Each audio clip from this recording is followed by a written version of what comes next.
The truth of the share market channel में आपका स्वागत है। मैं भवनीश अग्रवाल। नमस्कार दोस्तों, कुछ ऐसी कंपनियां हैं या कुछ ऐसे मैनेजमेंट हैं जिनको कोई ऐसी टेक्नोलॉजी हाथ लग जाती है जिससे वो मालूम माल हो जाते हैं और मालूम माल करते भी हैं लोगों को। इसमें कोई तरह नहीं, चाहे वो छोटे ही लोग हैं, छोटी कंपनियां हैं, चाहे दिखाई छोटी देती हैं लेकिन गुणकारी बहुत होती है। They are very useful for the investor, they are very profitable for the investing community. तो ऐसी सूरत में मैं दो शेयर्स का कंपैरिजन करके विश्लेषण करें। इन्वेस्टमेंट की मेरी को रिकमेंडेशन, आप अपने फाइनेंशियल एडवाइजर से राय लें, विचार विमर्श करें और तदनुसार आप चलें।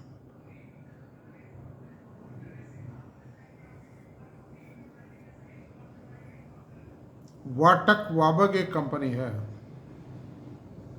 उसने कुछ टाइम में सोना बरसाया है। इतना शानदार काम किया है उस कंपनी ने। सन 2013 के 11-12 के आसपास उसका आईपीओ आया था, मतलब, और वो 10 पेड अप शेयर 1400 रुपये पे लिस्ट हुआ था। अभी वो 2 पेड अप शेयर है, फेस वैल्यू 2 रुपीज़ है, ये मानिए आप। वाटक वाबक, इस कंपनी में राकेश झुंझुनवाला साहब का बहुत बड़ा स्टेक है, करीब 1.5-2% शेयर्स उनके पास हैं इसके। और आईओएन एक्सचेंज जो कंपनी है उसमें भी उनका स्टेक था। उनकी मैंने सबसे खास बात ये देखी झुंझुनवाला साहब की कि वो तलाश करके जो छोटी इक्विटी बेस्ड कंपनियां थी ना, वो उनको पिकअप करते थे। चाहे वो जुबिलेंट लाइफ साइंस हो, चाहे कोई और कंपनी हो, मैंने जो भी देखा, क्रिसिल हो, चाहे एक टाइम पर तो टाइटन की भी छोटी इक्विटी थी, तो अब बड़ी हुई है, मतलब बोनस वोनस देने से। अंडर दिस सर्कमस्टेंसेस मेरा एक निवेदन है आप लोगों से कि आप मेरी बात को ध्यान से सुनें। मेरे पास भी थे वाटक वाबक के शेयर, लेकिन मैंने इनको एक स्टेज पर बेच दिए थे। आई गोट ए हैंडसम प्रॉफिट, लेकिन मुझे थोड़ा पछतावा ही है क्योंकि मैंने क्यों बेच दिए इन शेयरों को, लेकिन कई दफ़ा हो जाता है।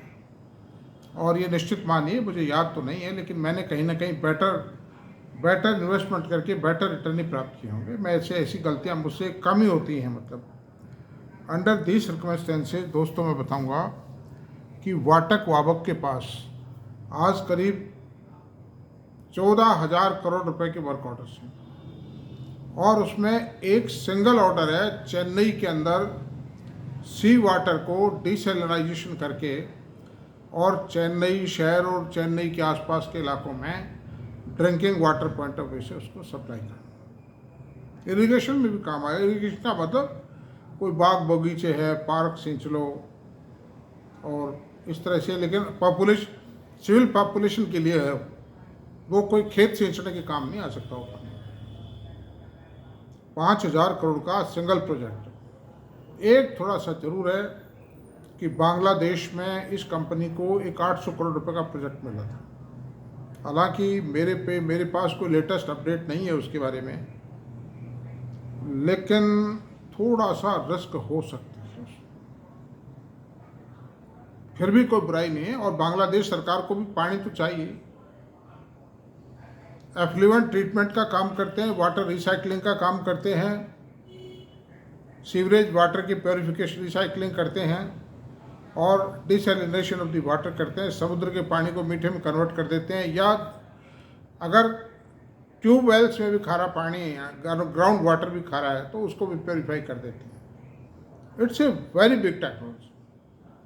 वाटर प्योरिफिकेशन, वाटर रिसाइकलिंग आज की तारीख में एक बहुत ही इम्पोर्टेंट बिजनेस है, क्योंकि हर जगह तो मीठा पानी अवेलेबल है नहीं, और पानी की तो हर जगह आवश्यकता है। और कुछ ये जो अभी दुनिया भर के कल कारखाने लग रहे हैं, पीएलआई स्कीम में बहुत प्रोजेक्ट लगे, उनमें भी 100-150, 50-25 करोड़ रुपए के इनको बहुत काम मिलेंगे।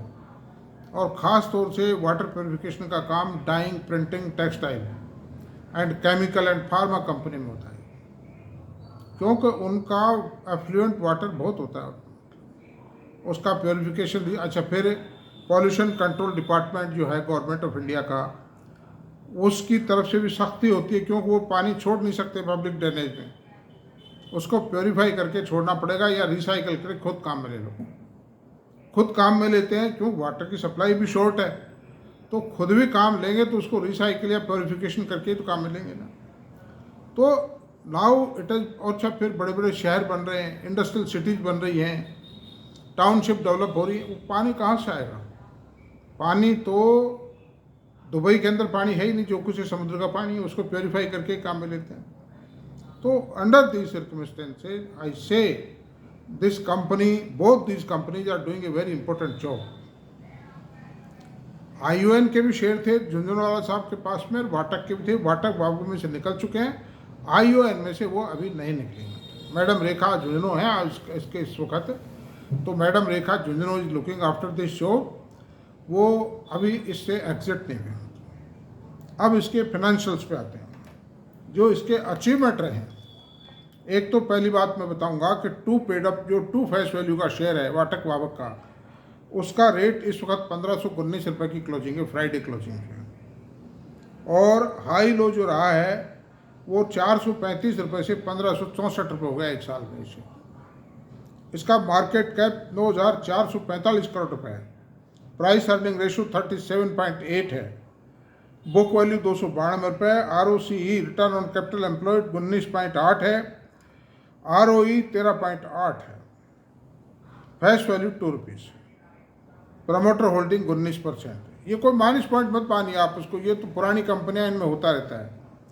And these companies were the most neglected company at a time. There was a age when nobody was ready to look at these companies. Net profit जो है इसका 55 करोड़ रुपए लेटेस्ट क्वार्टर का है,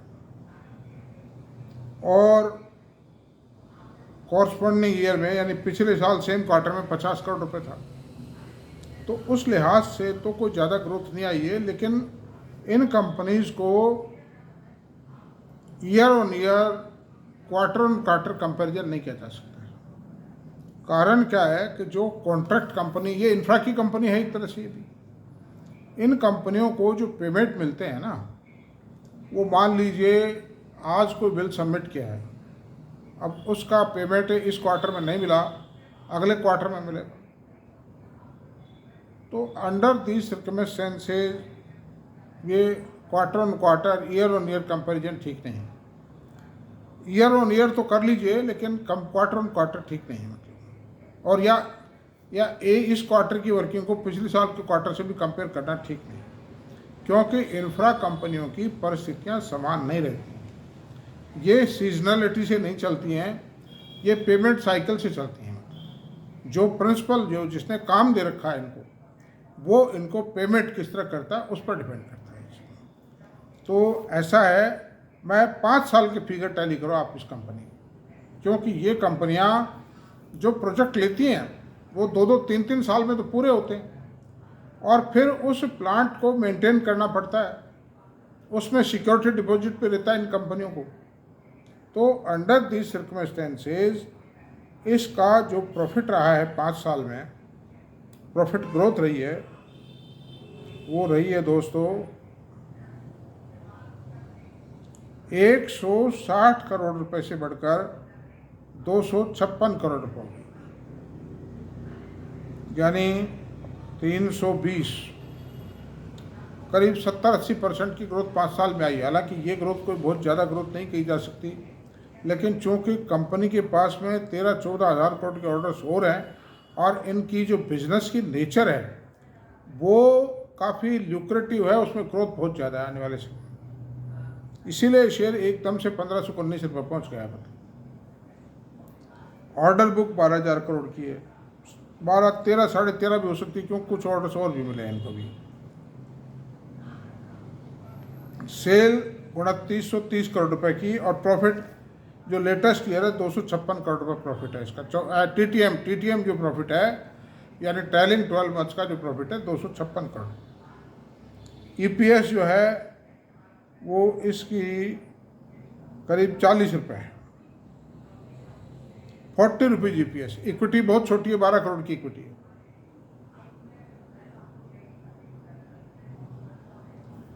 तो अगर हम देखें तो दोनों आईयूएन और ये दोनों एक ही काम करती हैं, लेकिन आईयूएन के मुकाबले इसकी जो फिनेंशियल्स है वो बहुत स्ट्रॉन्ग है, और इसकी ऑर्डर बुक ज़्यादा है, इसकी ग्रोथ ज़्यादा है, इसके मार्जिन ज़्यादा है। तो ऐसी सूरत में मैं ये नहीं कहता हूँ कि इनको खरीदिए, क्या करिए, इन कंपनियों को अपनी वॉच लिस्ट में डाल लीजिए, और 1500 रुपये पे मेरे ख्याल से फ़िलहाल ख़रीदना ठीक नहीं है।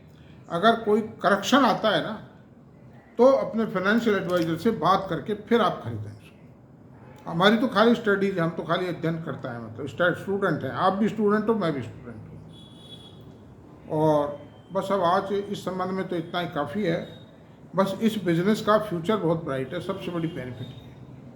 और 40 रुपये की ईपीएस भी 2 पेड अप शेयर पे बहुत बड़ी बात है।